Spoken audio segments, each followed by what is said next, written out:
In this video, I'll be showing you how to meet a target number of 2 different modules in one site.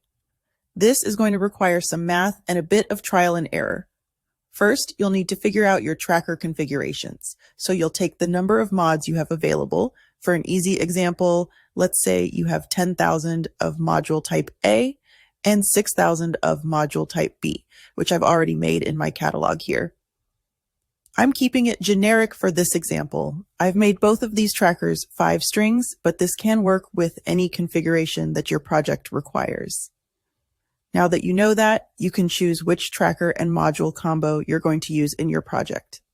So here I've made generic tracker A and B using generic modules A and B.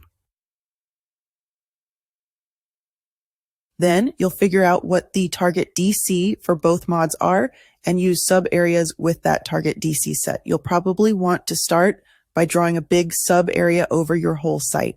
So I'll open the layout panel and add a new sub area and draw that in. I'm just going to make a big shape over the existing boundary because the system will know that since this is a sub area, it shouldn't put equipment outside that main boundary. Then I'll put in the target DC for the mod that we have the most of. In our case, that's type A. It's a 450 watt mod, so the target would be 4.5 megawatts or 4,500 kilowatts. Then we'll come down here to our equipment and select type A. Then we'll generate layout. This will give you a good idea of how much of your site will be needed to accommodate those 10,000 type A's. If it takes up most of the site, then you know you'll need to make many smaller sub areas to fit the type B's in where you can. If there's a lot of extra space, then you can start shrinking down that sub area until you've got the trackers in the part of the site that you want. So I'm just going to push this into the side a little more and generate again. Now that I have my first group of mods the way I want them, I'll either draw a second sub area, or in this case, I can just select unallocated sub area and it will capture all of this space in the boundary that is not included in the sub area. Then I'll set the target DC for type B.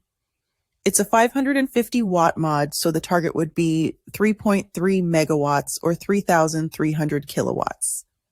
And I'll change the equipment used to tracker B.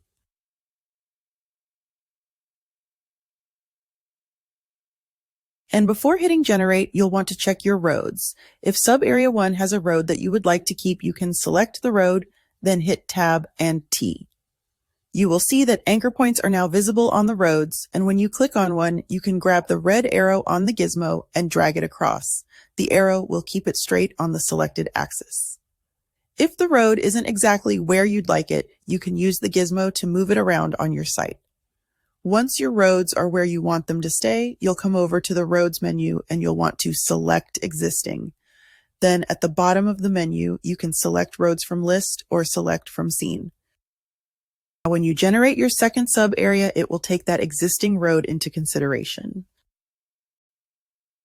Now at this point, I could adjust things around. Say if I wanted these to go all the way to the bottom of my site, I could make a second sub area. Then I could make both sub areas longer and skinnier and increase my row height over here. Then regenerate them both. This is where the trial and error comes in to finding the best layout. But once you've got them where you want them, you'll see that we now have 2 distinct areas with 2 different module and tracker types in the same original boundary, and they are both meeting the DC target that we have determined will meet our goal to use all modules that have been procured. And here you can see the final result. I've got both DC targets at 100%, so I have exactly the number of modules that I need of each type, and I have a single consistent road across here. Thanks for watching.